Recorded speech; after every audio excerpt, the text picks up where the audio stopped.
一进门脚就踩到一滩发臭的血水，离死亡日期至少有2个月了。血水已经不是暗红色，而是混合着尸体流出的液体，呈现不均匀的淡咖啡色。死者身体的皮肤已经糜烂。山田进屋后，赶紧把窗户打开，盘踞在尸体周围的苍蝇一哄而散。对山田来说，今天算是特殊的一天，因为通常死者的亲人之所以请他们来清理尸体，就是因为不想看到自己亲人腐败溃烂的身躯。今天这位死者38岁，在死者70岁父亲的坚持下，一同来到现场。死者的父亲叫做藤井。藤井看到自己儿子如此凄凉的死状，并没有流下眼泪，反而是捂住鼻子，忍不住的干呕，似乎难过的情绪早已被眼前恶心的味道所掩盖。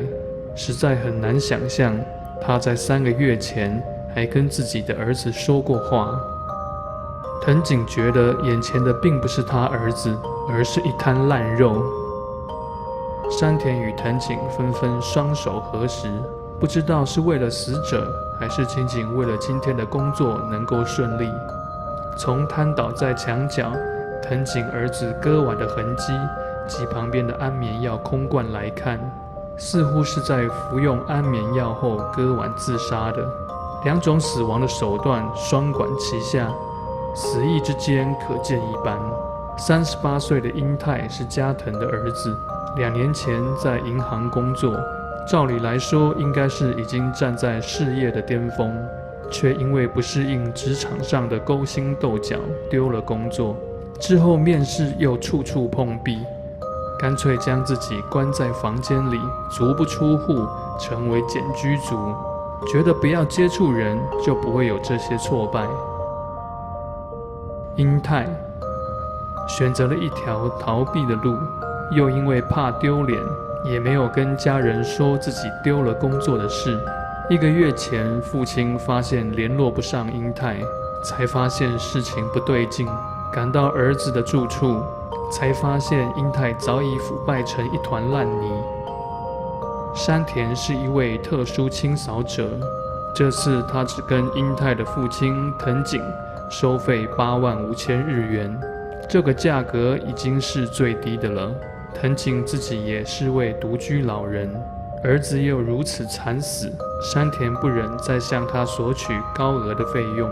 的确，特殊清扫者这个工作并不常见，他们除了必须搬运尸体，还得清理地上遗留的血迹、湿水、烂肉，地上蠕动的蛆与满天的苍蝇。山田大学毕业后，因为找不到工作，误打误撞进入了这个行业，一做就是20年。山田说，怎样的生命终点他都见过，有的独居惨死在马桶上，有割腕自杀现场，血迹厚得跟烤漆一样的，有车祸死亡，身体变成一团烂泥的，甚至他有遇过男女边嗑药边性交，同时暴毙死亡。2具死尸的性器官还因为干掉的尸水粘着在一起。他说有一次到一个公安意外现场，一位工人不小心掉进水泥搅拌机中，看到的根本不是尸体，而是水泥与尸块的混合物。当时他实在不知道要如何处理。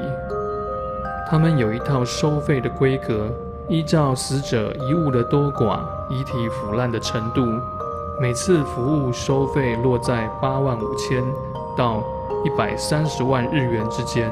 山田说，从业这么多年，收获最大的是让他看清楚了生命的本质。有一次到了现场，才发现死者是他的朋友。那位朋友生前住豪宅，开名车，过着所有人都羡慕的生活。在社会的阶级中，他无疑的是在金字塔的顶端。然而，这样的人最终却选择以上吊结束生命。他说，当时他内心的震撼是难以形容的。一个他以为光鲜亮丽的外表，却是他眼前一具悬挂在半空中的烂肉。躺在棺材里的，不是有钱人，也不是穷人，不是年轻人，也不是老人。躺在棺材里的只有一种人，就是死人。甚至很多人的死状是连棺材都没有办法躺的。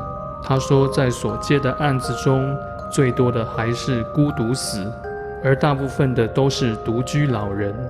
即便多数独居老人都有孩子，他们还是选择决然一生，栖身公寓，默默死去，直到尸体腐败发出臭味，才会有人发现。他说，现在许多人向往孤独，甚至享受孤独，但是死去的瞬间，身旁却空无一人。那种无力感并非我们能想象的。没有人知道这些人死了，也没有人为他们悲伤或流泪。只有特殊清扫者踏入房间时，才给他们一个不孤单的生命终点。藤井说，我已经无法为儿子做些什么了。于是藤井陪着山田清理现场，从他认真擦拭痕迹的模样，能看见身为父亲的执着，是多深的爱才让他愿意忍住恶臭，清理儿子的死亡现场呢？藤井在空中嗅了嗅恶臭，说，看来我儿子活在这人世间，简直就像一场梦啊。而留在这房间的味道，就是这场梦的痕迹吧。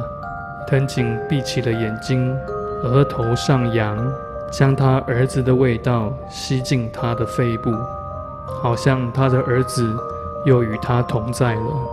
今天故事说到这里了，我是放轻松，希望你喜欢我的影片，并订阅我的频道。